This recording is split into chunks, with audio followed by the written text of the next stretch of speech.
Okay, and welcome back to our next video.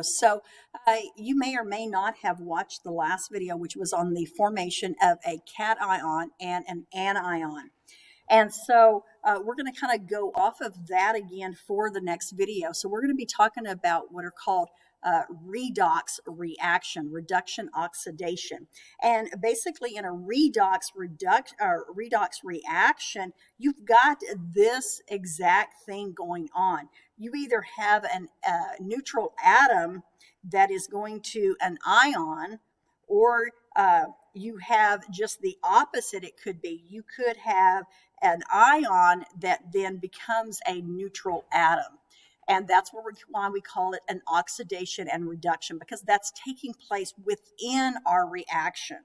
Okay, so we're going to look at an example here of an oxidation reduction reaction. And the one we're going to do is just a single replacement reaction.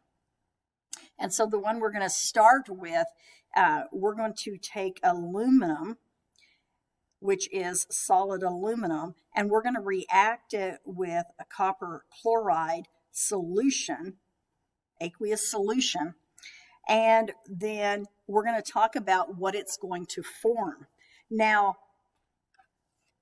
we may or may not at this point, but probably have talked about the reactivity series, and looking at what we might call like a hierarchy of who is the most important, who is the strongest of the metals, in this case particular, the metals.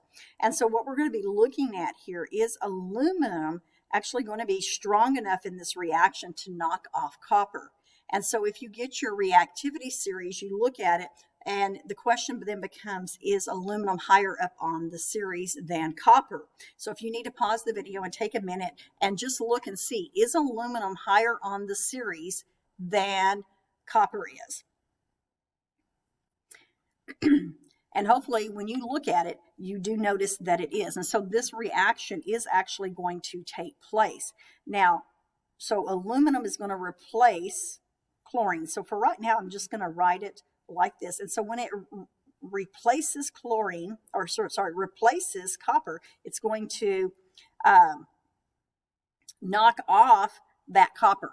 And so this is what we're going to have. So you're going to have the aluminum, which is going to be, it's strong enough, it's going to come over here and it's going to knock off that copper, and the copper then goes to become now the copper atom, the neutral atom. So the next thing we're going to need to do, though, so we've just done the swap around, we need to make sure that we've balanced our compound. And so you should know from the periodic table where aluminum is located that it does have a 3+ charge. Chlorine has a 1- charge, and so therefore it is AlCl3. If you are struggling at that, that may be something that you do need to go back in and get some more help on. So you might ask on that if you don't know how to balance out the compound. Now, this is still going to form an aqueous solution in there, and then it's going to knock off again. The copper in that is going to be solid copper that you would see down in the bottom of the solution. Okay? The next step before we go on is that you always need to balance your equation. So for everything that we do past this, if you have a reaction, it must be balanced. Okay? And again, that would be a topic that if you're struggling with, that you maybe need to watch another video on. So I would start here with my chlorine. I have 2 of them here. I have 3 of them here. And so I want to make them a total of 6. So I have 3 and I have 2. And now that is going to make me need a 2 over here for my aluminum. And let's see, it looks like I'm going to need 6 on that. Is that right? Nope, 3. My bad. I was looking at my chlorine again. So there's 6 chlorine. So there is my reaction, and it's balanced. Now I want to go back and talk a little bit about the oxidation and reduction, why this is called a redox reaction. And, reduction, oxidation. So it's just abbreviated a redox reaction.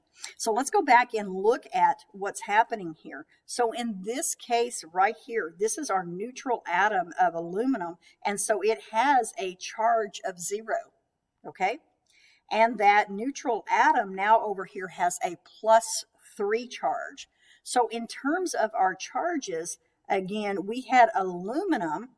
It's now a +3. That means, again, that it lost 3 electrons. And so we talked about how we write it then on this one, that this one would need to gain 3 electrons to go back to my neutral atom. Okay, and so again, this is why this reaction, and any reaction in which this happens, that there is a change in oxidation number. Anytime that there is a change in oxidation number, it's a redox reaction.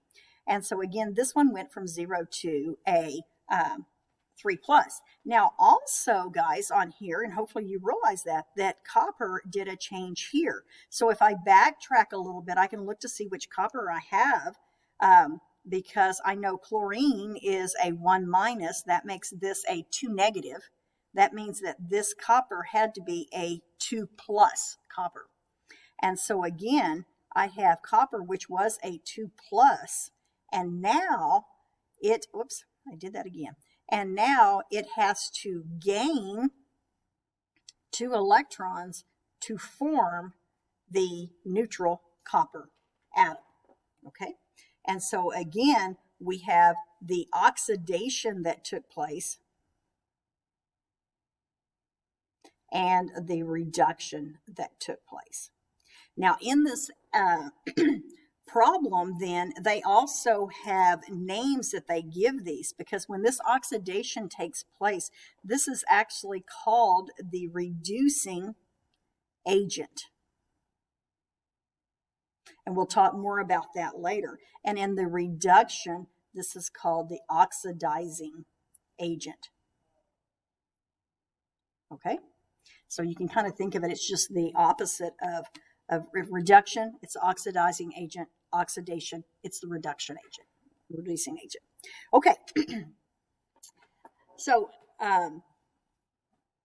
we're going to stop with that. And then the next piece, we'll talk about net ionics, how to take this then and write a net ionic. So this part is just showing you how and why, one, we can predict product, and then two, that we can do it as a redox. Again, a single replacement reaction.